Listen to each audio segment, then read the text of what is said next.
মোহনবাগানের সেকাল আর একাল ইতিকথা তুলে ধরার মধ্য দিয়ে সরস্বতী পুজোয় মাতল বসিরহাটের আমরা কজন। বাঙালির আবেগে জড়িয়ে রয়েছে ফুটবল, আর সেই ফুটবলকে অন্য মাত্রা দিয়েছে মোহনবাগান, ইস্ট বেঙ্গল তথা মোহামেডান স্পোর্টিং ক্লাবের মতো দলগুলি। সবসময় দেখা যায় বাঙালি ফুটবলের ব্যাপারে এই তিন ভাগে বিভক্ত হয়ে পড়ে।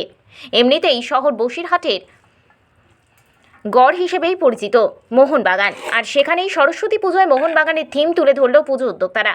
শহর বসিরহাটের ধলতিথা বারুইপাড়ায় আমরা কজনের থিম এবং মোহনবাগানের সেকাল আর একাল, যেখানে মণ্ডপ চত্বরে সর্বত্রই পালতোলা নৌকা ও সবুজ মেরুনের ছোঁয়া। অন্যদিকে একাধিক ফটো গ্যালারি ও ইতিহাস তুলে ধরার মধ্য দিয়ে মোহনবাগানের প্রাক্তন দিনগুলোকে মানুষের সামনে তুলে ধরেছেন তারা।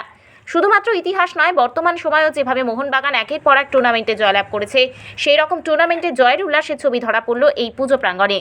মণ্ডপ চত্বরে প্রবেশ করলে দেখা যাচ্ছে কোথাও শৈলেন মান্না ও চুনি গোস্বামীদের ছবি, আবার কোথাও ব্যারেটো ও পেত্রাতোসদের ছবিও ঝলমল করছে এই পুজো মণ্ডপে। পুজোর অন্যতম উদ্যোক্তা কৌশিক আড়ি বলেন, বর্তমান সময়ে যেভাবে নতুন প্রজন্ম সোশ্যাল মিডিয়া ব্যবহার করতে করতে মোবাইলমুখী হয়ে পড়েছে, সেই আসক্তিকে সরিয়ে মোহনবাগানের ইতিহাস তুলে ধরলে নতুন প্রজন্ম উদ্বুদ্ধ হয়ে আবার যাতে মাঠমুখী হতে পারে, তার জন্য আমাদের এই প্রয়াস।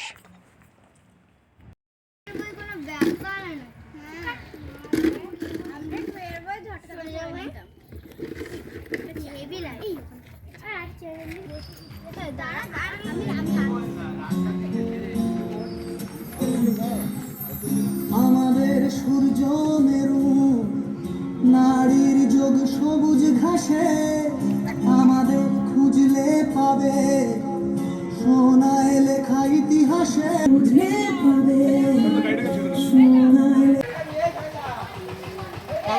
আজকে ঘুরে যাও আজকে।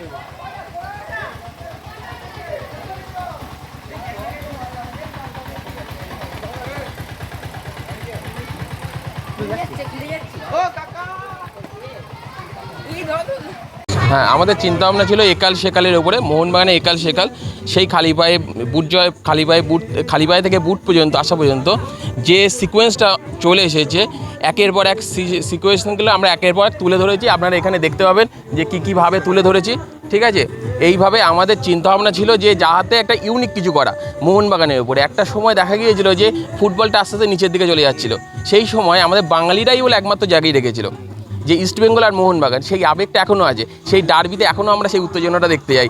সেইটাকে আমরা যাতে তুলে ধরতে পারি, সেই কারণেই এই থিমটা আমাদের, ঠিক আছে।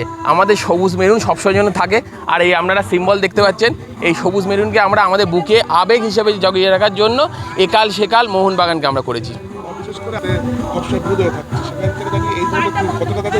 হ্যাঁ, এখন তো অনেক ইউনিক থিং আছে, কিন্তু তার উপরে যদি আমরা ফুটবলটাকে বাঁচিয়ে রাখতে পারি, আমাদের তো স্বাস্থ্যই জীবন, এটাকে মাথায় রাখতে হবে। যে স্বাস্থ্যটাকে যদি না ভালো রাখতে পারি তাহলে কী করে হবে।